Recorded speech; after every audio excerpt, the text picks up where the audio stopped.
Hello, everybody. This is Jonathan Mocktig with 1000 GM. I'm here with GM Akobian. We're going to be taking a look at the last part of round two of the St. Louis IM Norm event. And so take it away.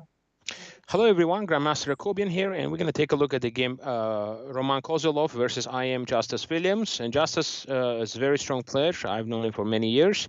And so we have e4, c5. So right away we have a Sicilian defense. And I know Roman personally as well. He's a local player from St. Louis. He's doing a lot of coaching for the Scholastic players. So now he plays g3. And Raman's opening repertoire is a little bit offbeat. He likes to just play lines that are not very theoretical, just get into like the fighting type of positions. So we have a closed Sicilian, and Justice immediately tries to open up the position with d5. I think you gotta take, because if you play something like e5, then it goes knight d7, and if it's going to be a problem here with this pawn. So here, knight d5. Knight takes castle, knight c7. I mean, in this position, if I was playing this position with white, I think I might have just taken this, okay? Because if pawn takes, then I can immediately go for d4 and try to give myself an isolated pawn on d5, also known as isolani, okay? So something like this would be preferable for white. So, and if you take back with the queen, then your queen is going to be certainly misplaced, because after I castle, then you're just not going to be a very happy camper with the queen sitting on this file, okay? You're just not going to be a very happy camper. So he played here, castles, knight c7, rook e1. And here, by keeping the knight here, at least black is controlling the d4 square, you know, b3. Okay, it's about equal. f6 is a very interesting move here. Jonathan, what do you think of this f6 move? Why did black play this move, f6? What is the purpose behind it? Isn't it to blunt the long diagonal for the future bishop?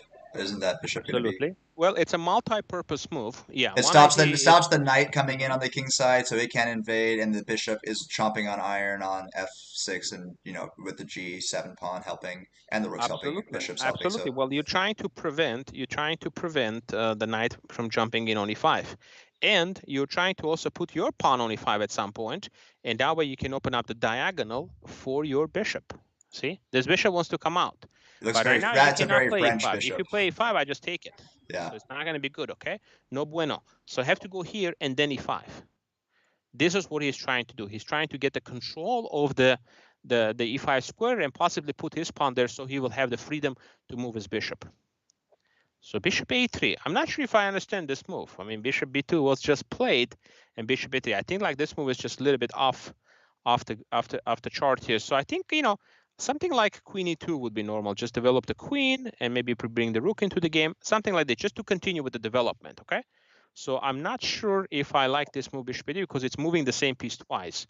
So Williams played e5, knight e4, and I think this was just a blunder because he missed this move.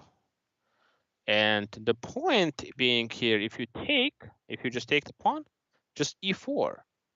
And what to do with this knight? This knight cannot go on d4 with take, cannot go on e5, cannot go on g5. And if you go here, knight h4, that's going to run into a beautiful knight b5 move, hitting your bishop. And now you got to move the bishop, and I pick up your knight. So it's going to be an advantage for black. Okay. So after f5, I think Kozilov realized the problem, and he said, you know what, I'm going to sacrifice here when knight takes e5.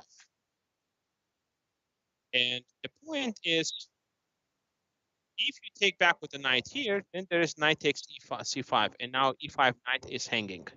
So, black will, white will have a little bit of compensation, okay?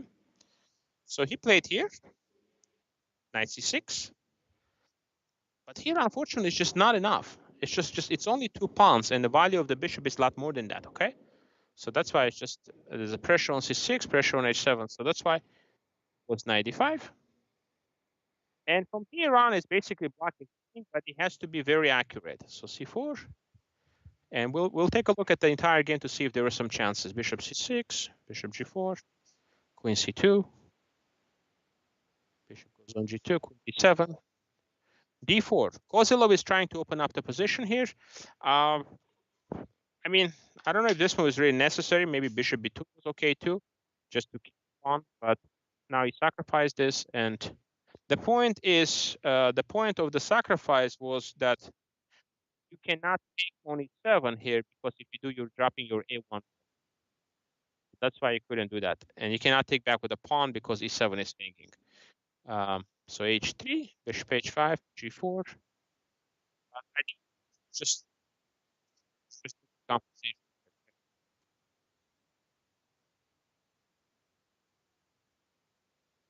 Bishop f7. And here, take c7. Looks like Williams, allowed this tactic. I don't know if this was necessary, but he could have maybe just played bishop g6 and put the bishop on f8.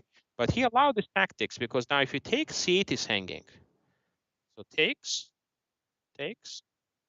and here we go. Here we go now, guys. Suddenly, white is getting a little bit of chances because now he's going to win this pawn. But I think now black plays very precisely. King g8, take, queen takes. And it's basically just an exchange, Take, rook d7.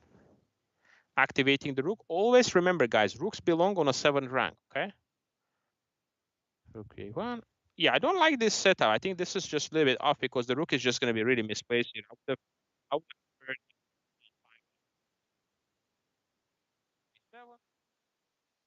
I think bishop d5 is quite nice. Bishop d5 and centralizing the bishop. So I did that. It's very difficult now to win this because the king, black king, is really stuck on h8.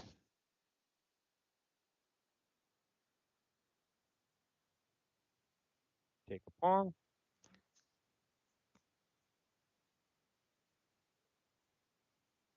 Yeah, it looks like now white is just fighting back.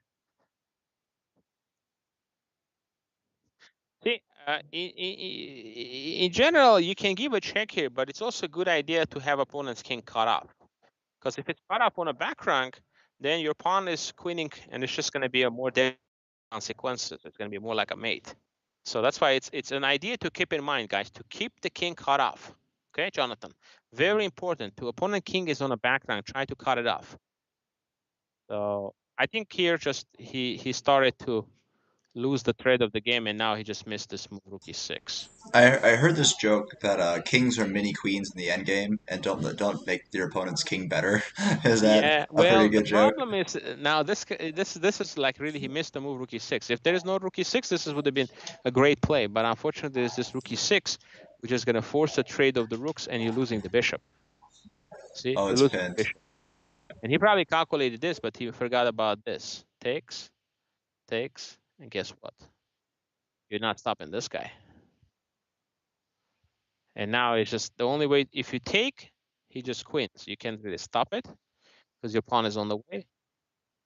You can go here. No, race, you're too far. Here, race is unfortunately you're too far.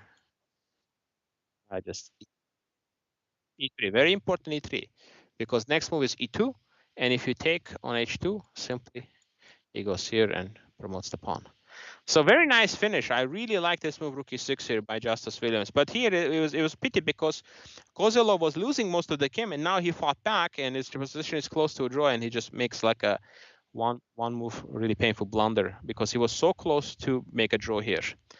So what's the So, big lesson of this game, do you think? Just like that, just well, keeping your energy all the way through, or what's because like big lesson from this game was actually he sacrificed the piece, which was not the correct sacrifice. So you have to make sure your sacrifices are legitimate. Okay, but you can't just be and throwing like precise? Yeah. you just threw the piece here for 2 pounds. So unfortunately, it's just not enough there. Okay, so calculate on your sacrifices and make sure they give you enough compensation.